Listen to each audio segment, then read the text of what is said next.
Hi friends, welcome to our channel knowledge learning మౌన. ఈరోజు మనం చెప్పుకోబోయే టాపిక్ నిష్పత్తి అనుపాతం. అందులో నిష్పత్తి గురించి తెలుసుకుందాం. ఇప్పుడు స్టార్ట్ చేద్దాం. స్టార్ట్ చేయ ముందు ఇప్పటివరకు నా ఛానల్ని సబ్స్క్రైబ్ చేయని వాళ్ళు సబ్స్క్రైబ్ చేయండి friends. Please support my channel. A comma B రెండు రాశులైతే వాటి నిష్పత్తి A:B. A:B అని, A:Bలో ఏను పూర్వపదం అని, బిని పర లేదా ఉత్తర పదం అని అంటారు. A:Bను A/Bగా కూడా రాసుకోవచ్చు. రెండు రాశుల నిష్పత్తి కనుక్కోవాలంటే అవి ఒకే ప్రమాణాలలో ఉండాలి. ఒకే ప్రమాణాలలో ఉంటే ఆ రాశుల నిష్పత్తిని కనుక్కోవచ్చు. రెండు సంఖ్యల మధ్య నిష్పత్తిని 5:9 అయితే వాటి గాసాబా 15 అయితే ఆ సంఖ్యలు ఎన్ని? ఈ లెక్కకు మనం ఆన్సర్ తెలుసుకుందాం. ఇప్పుడు రెండు సంఖ్యల మధ్య నిష్పత్తి 5:9. వాటి గాసాబా ఎంత? 15. అయితే ఆ సంఖ్యలు ఏవి అని కనుక్కోవాలంటే దీనికి ఏం చేయాలంటే 5 × 15, 9 × 15 చేస్తే 5 × 15 75. 9 15 135.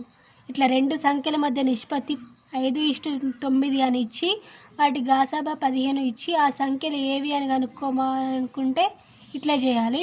ఇలాంటి టైప్స్ ఇంకా చాలా ప్రాబ్లమ్స్ చెప్తాను నేను.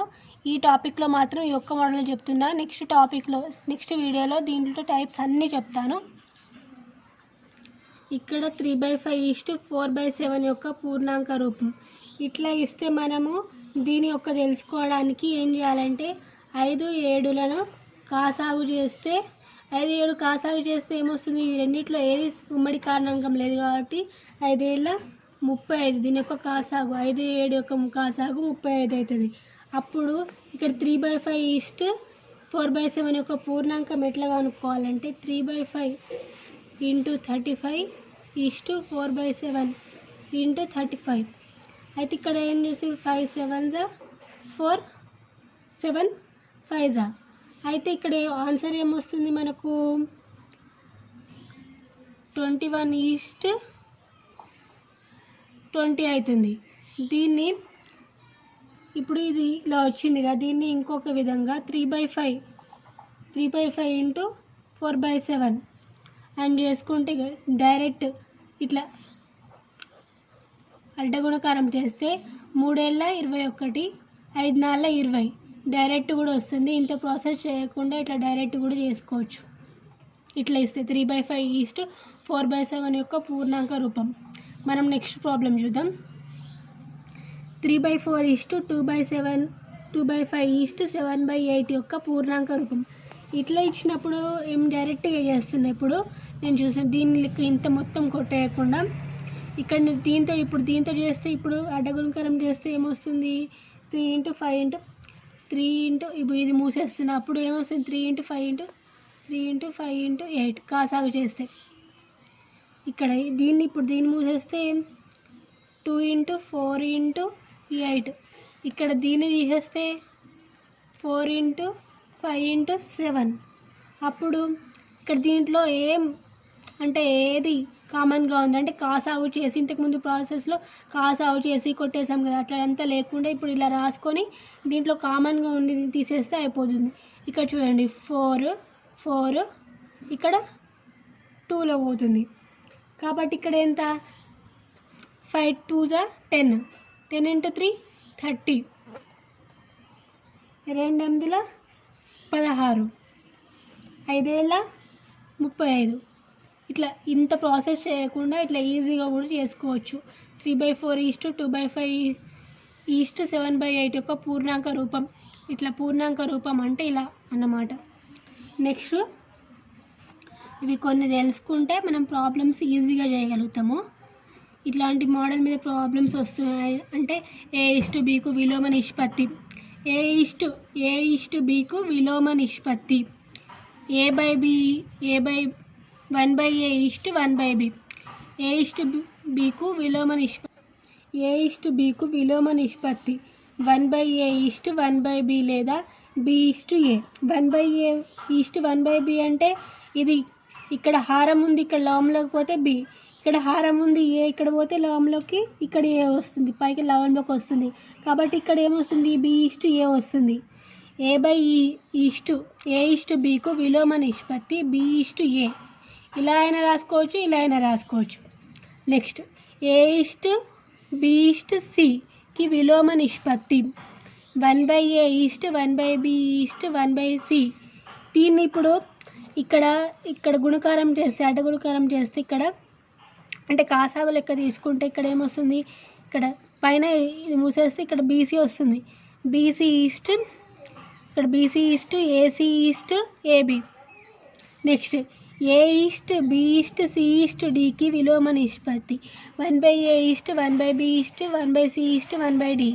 అయితే ఇక్కడ దీని ప్రకారం ఇంతకు ముందు ప్రాబ్లం లెక్క చూసుకుంటే దీనికి BCD/ACD/ABD/ABC అని వస్తుంది. ఇప్పుడు దీనికి సంబంధించిన ప్రాబ్లమ్స్ చూద్దాం. ఇంతకుముందు ఇవన్నీ ఇప్పుడు మళ్ళీ గుర్తుంచుకోండి. ఇప్పుడు దీనికి సంబంధించిన ఒక ప్రాబ్లం చెప్తాను. నెక్స్ట్ వీడియోలో దీనికి సంబంధించి అన్ని ప్రాబ్లం చెప్తాను. ఇప్పుడు ఒక్క ప్రాబ్లం చెప్తాను, చూడండి. 2:3:5కు విలోమ నిష్పత్తి. విలోమ నిష్పత్తి ఇక్కడ 3 అంకెలు ఇచ్చాం కదా, ఇక్కడ 3 అంకెలు ఇచ్చాము. A/B/Cకి విలోమ నిష్పత్తి అంటే 1/A/1/B/1/C అని ఇచ్చాం కదా. దాని ప్రకారం ఇక్కడ 2:3:5కు విలోమ నిష్పత్తి అంటే 1/2:1/3:1/5 అని ఇస్తే, ఇప్పుడు దీన్ని మనము 3:5 నెక్స్ట్ 2:5:3:2 అని రాసుకోండి. ఇక్కడ ఇది తీసేస్తుంది. దీన్ని ఎట్లా అంటే BC/AC/AB లెక్క రాసుకుంటే అయితే 3 5 15, 2 5 10, 3 2 6 ఆన్సర్. ఇక్కడ A/Bకు వర్గ నిష్పత్తి. ఇలాంటి ప్రాబ్లం మ్యాక్సిమం 1 or 2 మార్క్స్ వస్తుంది ఎగ్జామ్లో. సో చూసుకోండి. A/Bకు వర్గ నిష్పత్తి A²/B². వర్గ నిష్పత్తి అంటే స్క్వేర్ చేయాలి. A/Bకి వర్గ నిష్పత్తి A²/B². A/Bకి వర్గమూల నిష్పత్తి. A/Bకి వర్గ నిష్పత్తి వర్గమూల నిష్పత్తికి చాలా తేడా ఉంది. వర్గ నిష్పత్తి అంటే స్క్వేర్ చేయాలి. మూల అంటే రూట్ చేయాలి. రూట్ చేస్తే √A/√B అంటే A/1/2:B/1/2 ఇలా అయినా రాసుకోవచ్చు. A/Bకు ఘనమూల నిష్పత్తి. వర్గమూల నిష్పత్తి అంటే స్క్వేర్, ఘనమూల నిష్పత్తి అంటే A³/B³ అన్న. వర్గమూల నిష్పత్తి అంటే స్క్వేర్, ఘనమూల నిష్పత్తి అంటే క్యూబ్. ఇక్కడ A/Bకి ఘనమూల నిష్పత్తి, ఇక్కడ వర్గమూల నిష్పత్తి, ఘనమూల నిష్పత్తి. ఇక్కడ ఘనమూల నిష్పత్తి అంటే రూట్ చేయాలి కదా, వర్గమూల నిష్పత్తి అంటే రూట్ చేసాం కదా, దీనికి కూడా రూట్ చేయాలి. ఘనమూల అంటే కూడా రూటే, కానీ ఇక్కడ ఘనం అంటే క్యూబ్ కాబట్టి 3 తోటి √A చేస్తే A/1/3:B/1/3.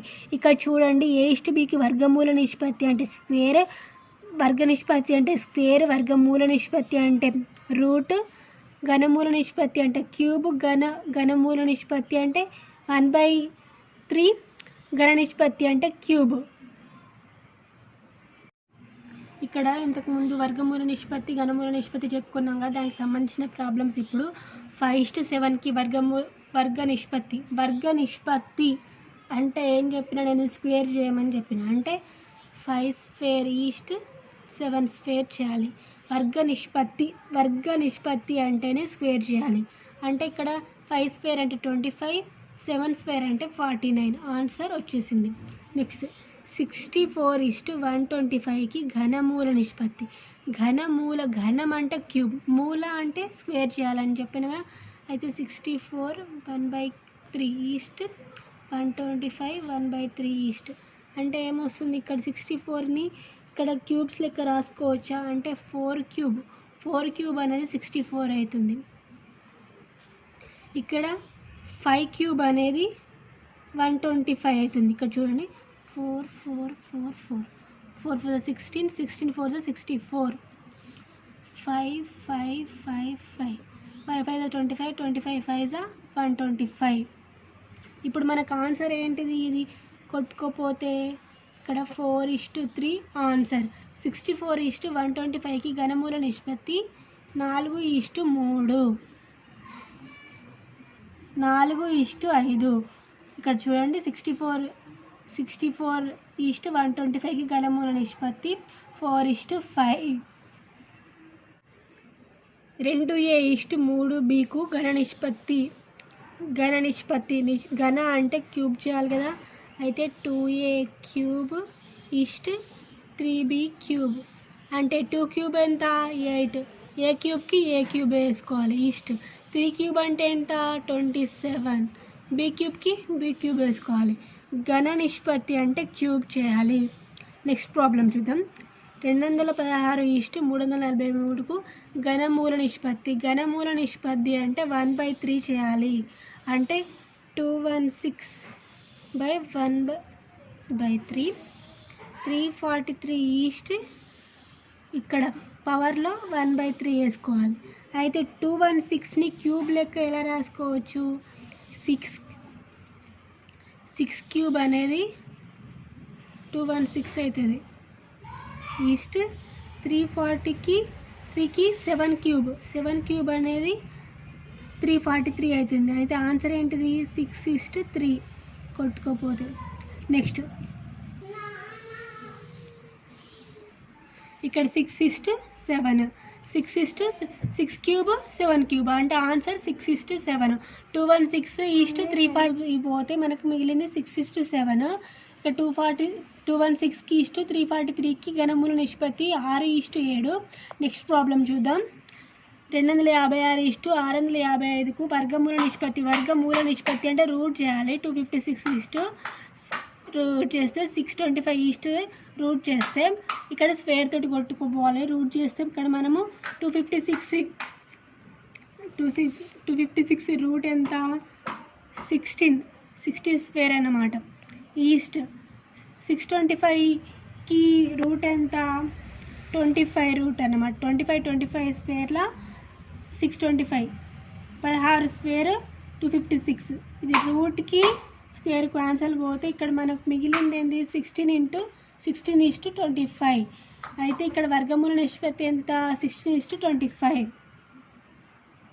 ఇక్కడ బహుళ నిష్పత్తి 2 లేదా అంతకంటే ఎక్కువ నిష్పత్తుల యొక్క పూర్వపదాల లబ్ధాన్ని మరియు పరపదాల లబ్ధాన్ని మధ్య గల నిష్పత్తిని బహుళ నిష్పత్తి అంటారు. అంటే ఇది అర్థమయ్యే విధంగా చెప్తా చూడండి. A:B ఇదికి మధ్యలో ఒక నిష్పత్తి అనమాట. C:D వీటి యొక్క బహుళ నిష్పత్తి ఎంత అంటే పూర్వపదాల నిష్పత్తి మరియు పరపదాలు. పూర్వపదాలు పరపదము చెప్పాను కదా, ముందుంది పరపదము పూర్వపదం, ఇది పరపదము లేదా అని చెప్పాను కదా. అయితే పూర్వపదాలు AC:BD. నెక్స్ట్ ఇలా ఇస్తే ఇప్పుడు AB ఇచ్చాడు, ఇక్కడ A:B:C ఇచ్చి మళ్ళీ D:E:F అని ఇస్తే ఇక్కడ పూర్వపదాలు పరపదాలు. ఇక్కడ పూర్వపదాలు ఏంటిది ఇక్కడ చూడండి ACE. ఈ 3 ఏంటిది పూర్వపదాలు కాబట్టి ACE. పరపదాలు ఏంటిది అంటే తర్వాత పదాలు ఏంటిది BDE కాబట్టి BDF. కాబట్టి ఇక్కడ BDF ACE:BDF. ఇక్కడ ప్రాబ్లం చెప్తే చూడండి 2:5 25:8. దీనికి మనం ఎట్లా చేసుకోవాలి 2/5 25:8 అంటే పూర్వపదాలు పరపదాలు కాబట్టి ఇక్కడ మనం ఏమొస్తుంది 25 × 2 అంటే 50/40 అంటే 5:4. ఇలాంటి వీడియోస్ కోసం లైక్ చేయండి, షేర్ చేయండి, సబ్స్క్రైబ్ చేయడం మర్చిపోకండి. నెక్స్ట్ టాపిక్లో మొత్తం వివరిస్తాను. మీకు మ్యాథ్స్ వీడియోస్ కావాల్సిన సమాచారం కావాలంటే కింద లింక్ ఇస్తున్నా, ఆ లింక్లో చూసుకోండి. అన్ని వీడియోస్ ఉంటాయి మ్యాథ్స్కి సంబంధించి.